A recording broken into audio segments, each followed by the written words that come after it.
सबकी मनोकामना पूर्ण हो।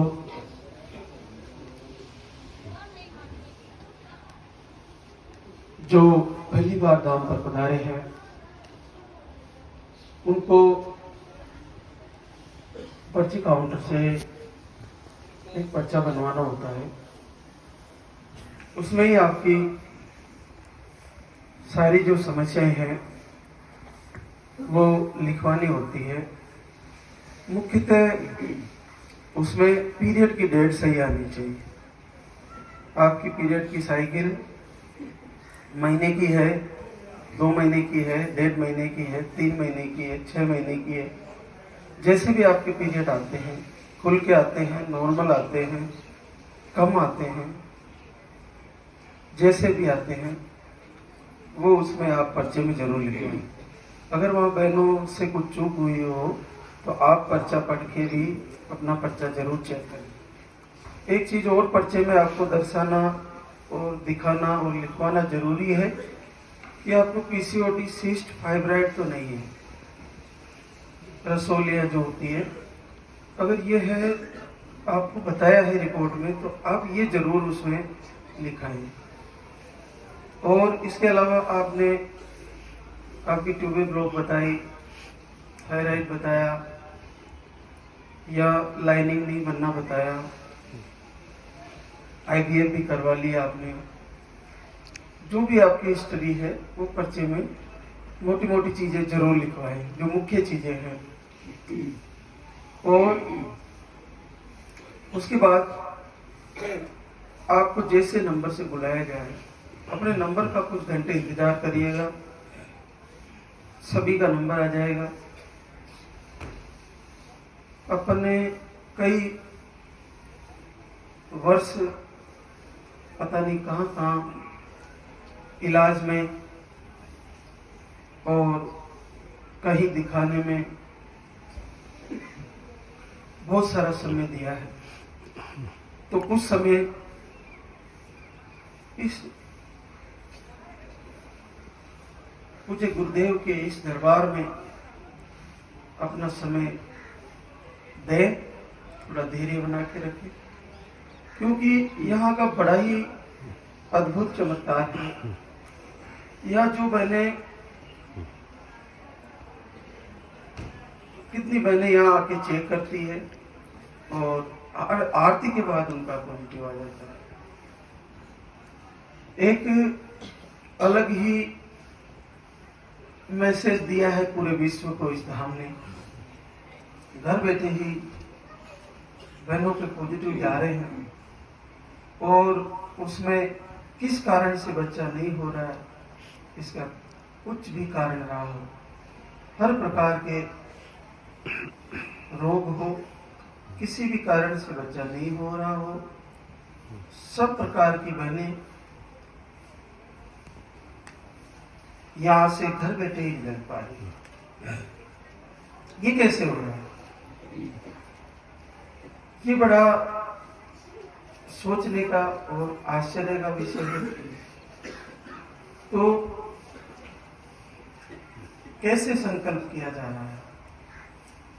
हम बताते हैं आज से कि आपको कुछ नहीं करना, केवल जैसे आपके पास वीडियो जाते हैं, पूरे सारे वीडियो को खंगालिए, उनको देखिए। देखने से आपका ध्यान आपकी आंखों के द्वारा आपके मस्तिष्क में ये चीज प्रवेश करेगी, फिर हृदय में जाएगी कि रियल में यहाँ पे ऐसा आशीर्वाद होता है। जब आप वीडियो को देखोगे, उसके बाद एक आरती है भगवान श्री लाल दागेश्वर सरकार की, उसको सुनोगे। सुनने से आपके कानों के द्वारा आपके मस्तिष्क में वो आवाज जाएगी, फिर हृदय में प्रवेश करेगी। फिर वो आरती का इतना प्रभाव है कि आपके अंदर नकारात्मक ऊर्जा किसी भी प्रकार से रही हो, किसी भी कारण से आपको परेशान करती हो, या आपने खुद ही ऐसा मान रखा हो कि मुझे ऐसा कुछ है, या बुरे सपने आते हैं, या डर लगा रहता है, या आपने ये मान लिया कि मुझे बहुत सारे जगह मैंने दिखाया, सबने ये बोला कि आपको नहीं होगा तो आपने भी यही मान लिया नहीं होगा। वो आरती जैसे ही आप सुनोगे आपको ये लगेगा कि नहीं, मुझे बच्चा यहाँ से जरूर होगा। उसको 2 टाइम सुबह शाम कुछ समय के लिए 10-15 मिनट के लिए दीपक जलाते हैं। दीपक जला के आप उसको एक एकांत में खड़े होकर, रूम के अंदर कोई आपको डिस्टर्ब ना करे, 5-10 मिनट दीजिए और दीपक जला के मन ही मन भगवान श्री से आरती को चला के लालधारी सरकार से निवेदन कीजिए, हे प्रभु आप पूरे विश्व को आशीर्वाद दे रहे हो, मेरा भी कोई दोष हो सकता है, इस जन्म का नहीं पूरे प्रारब्ध का हो सकता है,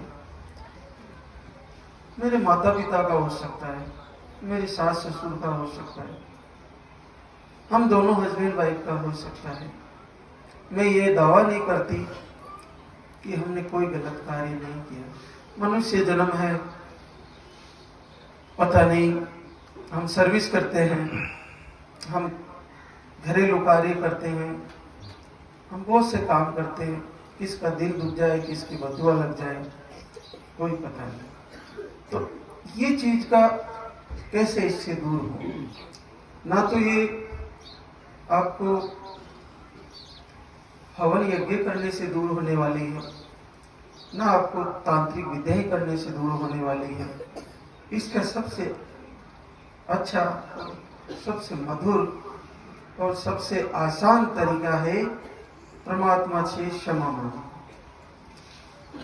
क्या होता है कि मैंने तो कोई गलत किया ही नहीं, मैं क्यों क्षमा मांगू, ये भाव हो जाता है। आपके सामने दीपक है,